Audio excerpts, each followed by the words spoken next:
Assalamualaikum warahmatullahi wabarakatuh.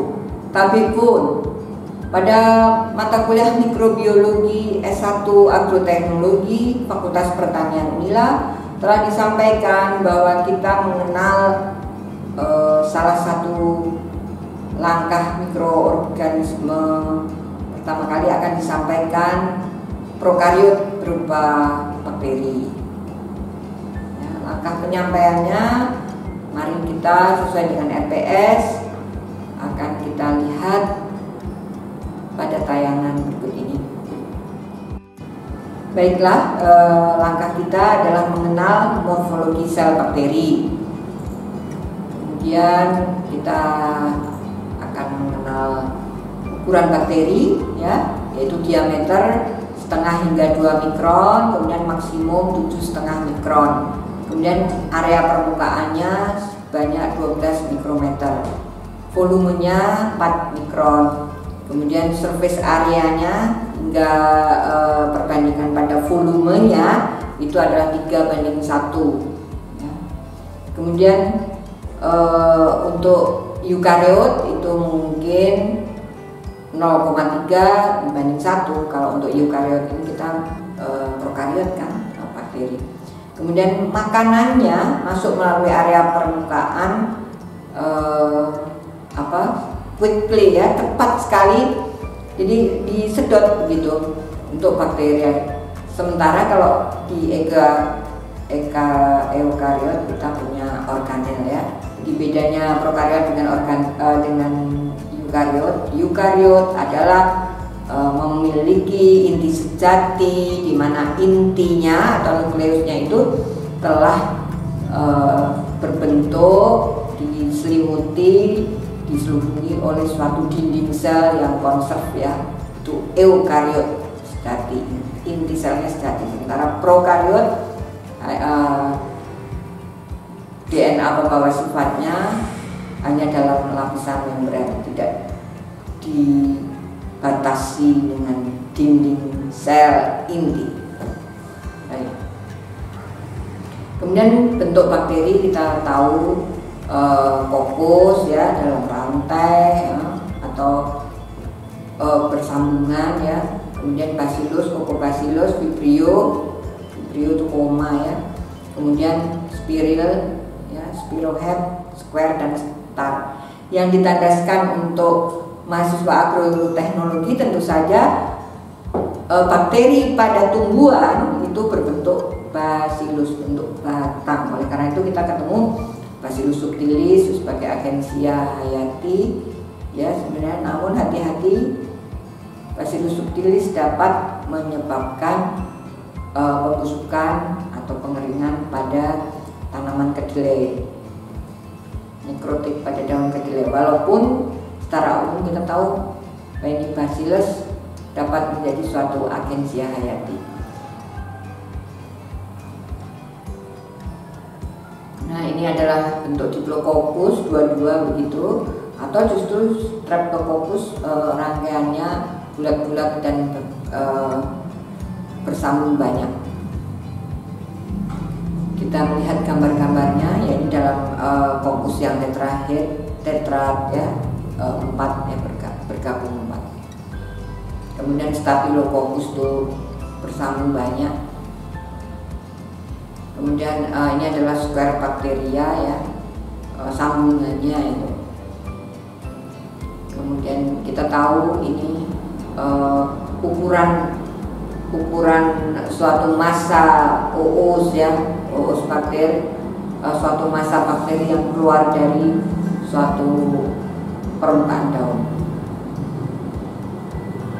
Komponen sel bakteri kita lihat adalah flagel, alat geraknya, dan dapat dijadikan sebagai pembeda antara satu genus bakteri dengan genus yang lain. Namun ingat bahwa flagel ini juga tergantung pada umur koloni bakteri maupun kehati-hatian pengamatan, karena ini mudah patah, ya. Dan kemudian kita mengatakan bahwa baru satu flagel tumbuh di satu ujung, maka menentukan itu adalah genus bakteri tertentu, padahal karena kurang cermatnya penanganan ya, ataupun justru karena koloninya masih muda.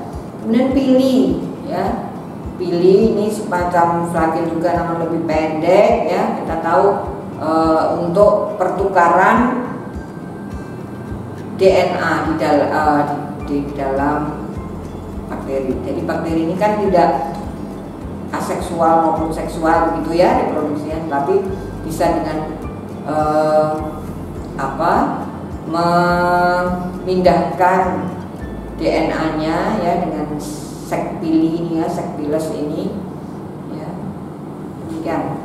Kemudian kapsul, jadi bakteri itu dilapisi oleh kapsul, kemudian lanjutnya ada plasma membran ya, kemudian sitoplasma ya, cairan cairan sel ya, kemudian dinding selnya, kemudian LPS lipopolisakarida di luarnya, kemudian teichoic acid itu lapisannya ya, lapisan bakteri itu teichoic acid lipopolisakarida. Itulah yang membedakan adanya reaksi gram positif maupun gram negatif. Itu reaksi terhadap penyerapan pewarnaan suatu zat warna yang membedakan gram negatif atau gram positif. Dan ternyata kita perlu ketahui ini di awal, bahwa fitopatogen, bakteri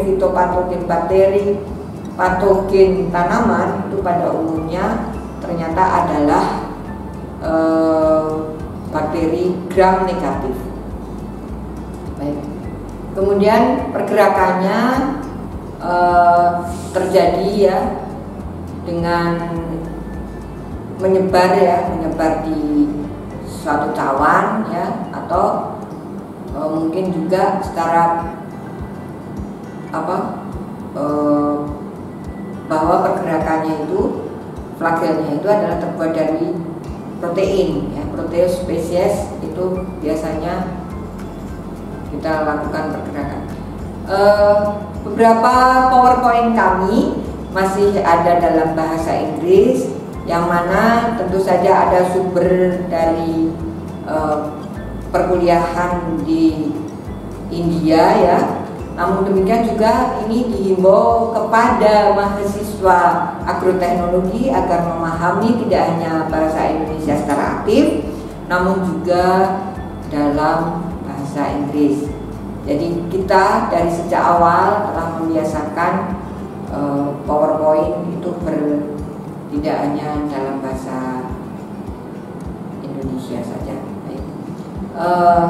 Jadi sudah disampaikan di permulaan tadi, ketika menerapkan flagel, bentuk-bentuk atau jumlah flagel pada suatu sel bakteri ini untuk dasar ya, untuk basis suatu klasifikasi, yaitu kalau monotrichus pada satu ujung ya, kemudian logotrichus itu banyak tapi pada satu ujung juga. Kalau itu satu mono, logo pada satu ujung namun banyak jumlah flagelnya. Kemudian yang amfitrichus itu ada pada dua ujung, dan peritrichus di seluruh permukaan bakteri. Ini diambil sumbernya adalah Microlab tadi ya, Microlab. Jadi kita bisa lihat bersama nanti di PowerPoint yang dikeluarkan oleh Microlab. Baik, ini tadi yang disampaikan, monotrichus, peritrichus ya, amfitrich dan peritrich.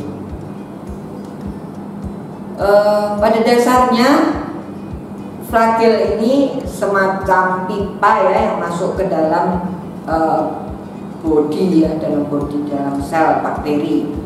Ini bisa kita lihat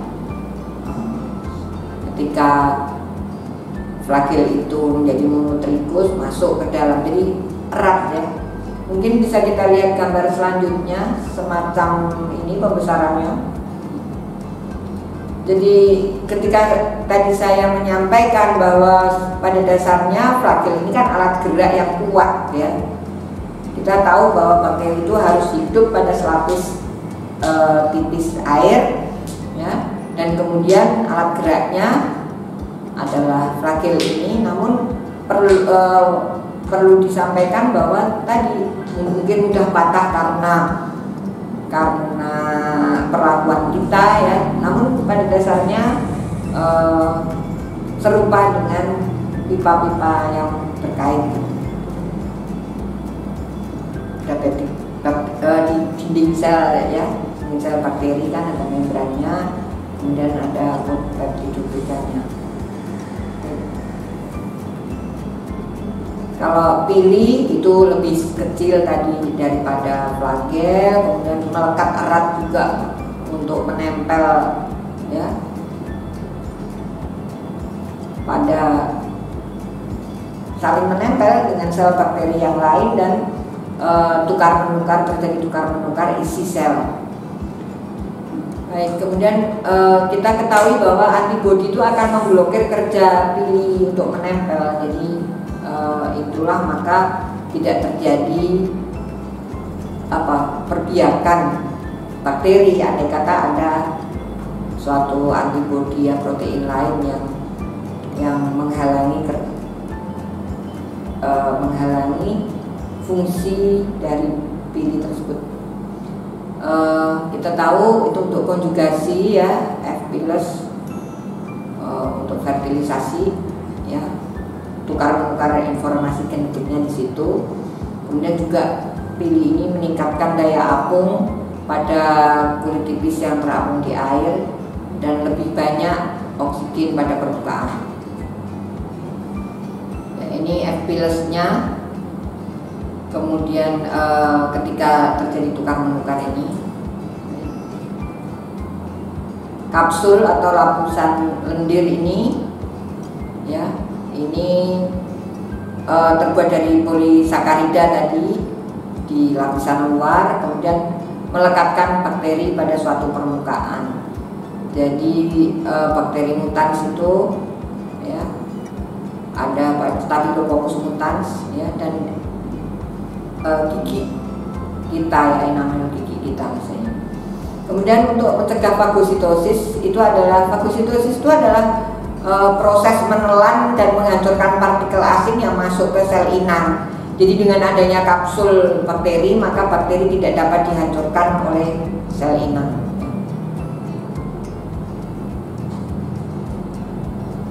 Nah, kemudian kita tahu ada sitoplasma, tentu saja. Sitoplasma ini cairan sel ya, 80% air dan 20%-nya adalah garam dan protein.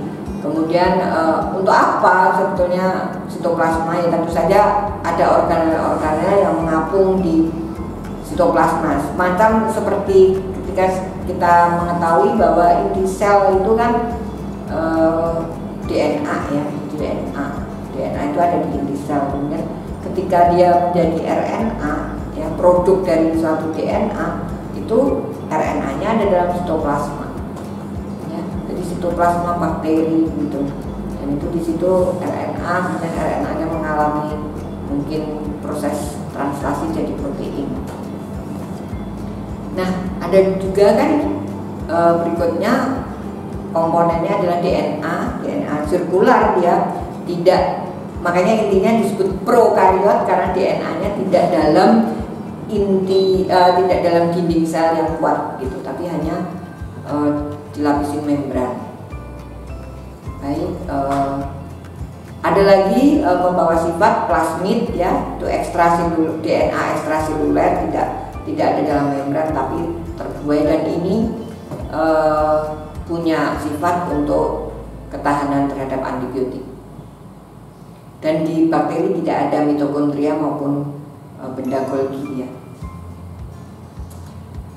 Di membrannya tentu saja adalah membran fosfolipid bilayer ya, 2 lapis, kemudian dapat dipenetrasi oleh air, kemudian fleksibel sekali, artinya lentur, kemudian tidak kaku ya.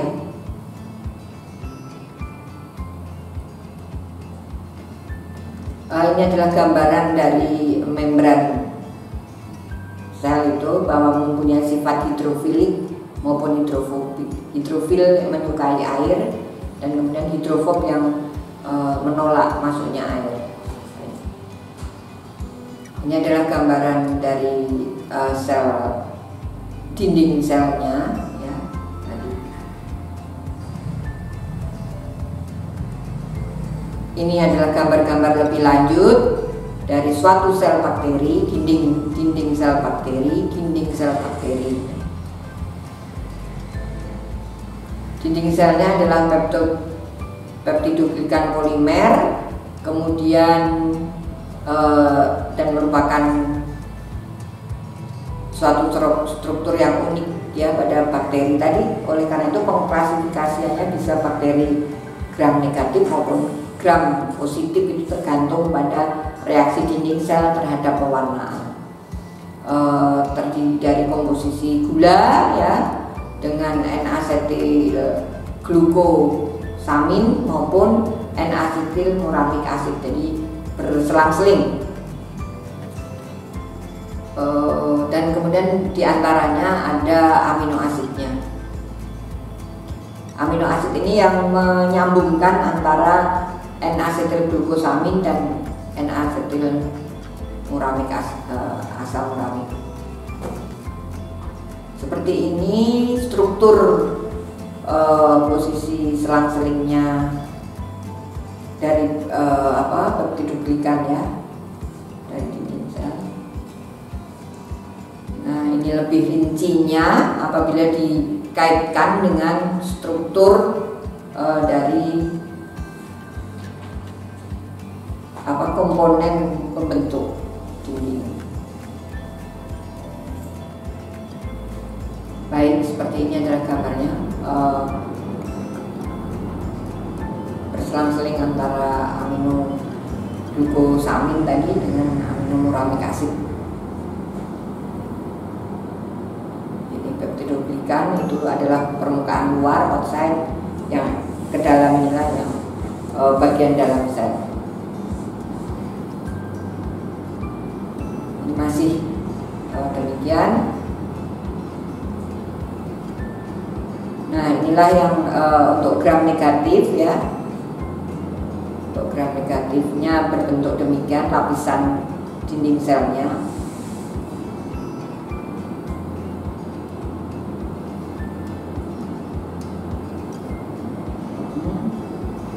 Dan ini karakteristiknya itu adalah respon terhadap antibiotik penisilin, inilah yang membandingkan antara gram positif maupun gram negatif.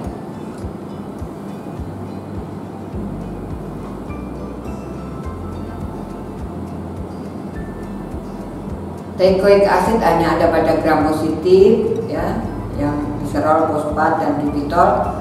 Kemudian teichoic acid ini juga untuk menempelnya bakteriofag atau virus yang menginfeksi bakteri. Ini adalah strukturnya demikian. Lipopolissakarida yaitu endotoksin atau pirogen ya. Kemudian strukturnya ada lipid A dan polisakaridanya. Kemudian kalau kita tahu bahwa kalau ini alkohol atau ya itu hanya ada pada gram negatif. Lipid A, polisakarida ya, itu hanya ada pada gram negatif LPS. Ini ada endotoksin ya, ada endotoksinnya, jadi bisa kemampuan menginfeksi. Ini adalah struktur tadi dalam skema demikian.